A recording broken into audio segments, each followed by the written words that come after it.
I recognize Mr. McDowell. Go ahead. Thank you, Mr. Chairman, and thank you to the witnesses for testifying before the subcommittee today. Mr. Landgith, it's always good to see another North Carolinian up here, and so I appreciate you joining us.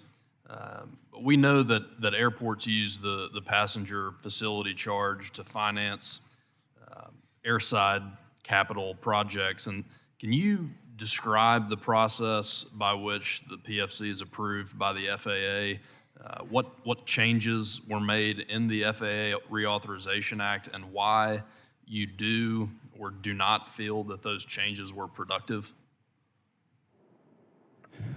Okay, great question. It starts kind of with filling out kind of a pre-application with the FAA, trying to kind of sell your project and trying to get their approval on that project. A little bit of a lengthy kind of going back and forth. Then you fill out an actual application, define what the costs are going to be.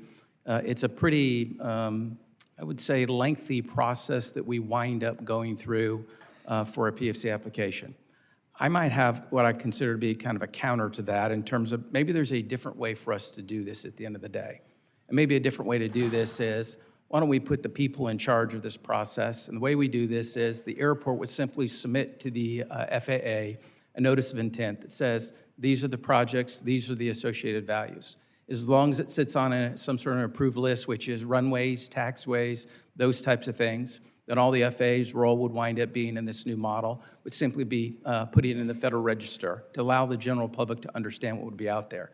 Then let's turn it back to the airport operator to engage the public in this conversation, to have a public forum, to allow not only the airlines to come in as part of their consultation with us, to publicly address their concerns if they have with the PFC, let the public come forward and express those concerns, and let the governing body in the local community make the decision and take a public vote on that particular matter. And if they take the public vote and the public says, this is something we want, the public has made that decision, we then simply have to turn back to the FAA and say, this is what the people want, this is what we want to implement.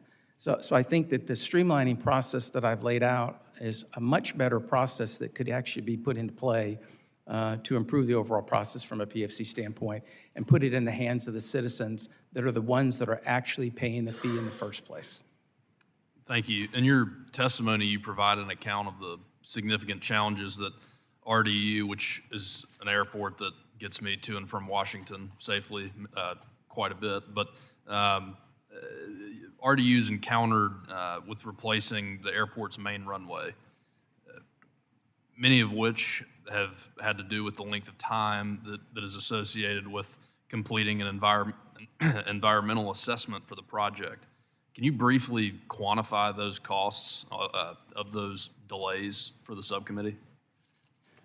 I have not quantified them from a monetary standpoint, but I can tell you from a time standpoint, 7-year period to this point to actually get to that. I will tell you that in parallel, when we reached out to the FAA in 2016, we told them that our current runway, our 10,000-foot runway, that supports all of our transatlantic service and all of our West Coast service, was really reaching kind of end of life. And if we didn't do something quickly, we were going to have to get into a very expensive maintenance repair program. Right now, what we do is we do a night closure. So once my transatlantic service takes off, we get in and saw cut out a 25 by 25 slab.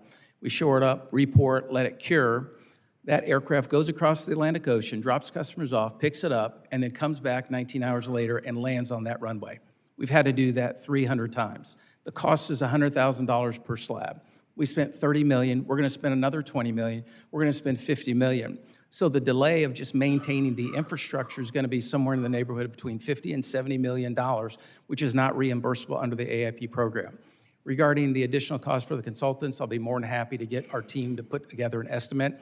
But really, it's been trying to maintain that runway to keep us alive and not lose all the service that we have gained over a short period of time. With the remainder of my time, I would just like to point out that that is astounding, that an environmental assessment would do that kind of harm to what you're trying to do. So I appreciate you being here today, and Mr. Chairman, I yield back. Gentlemen, you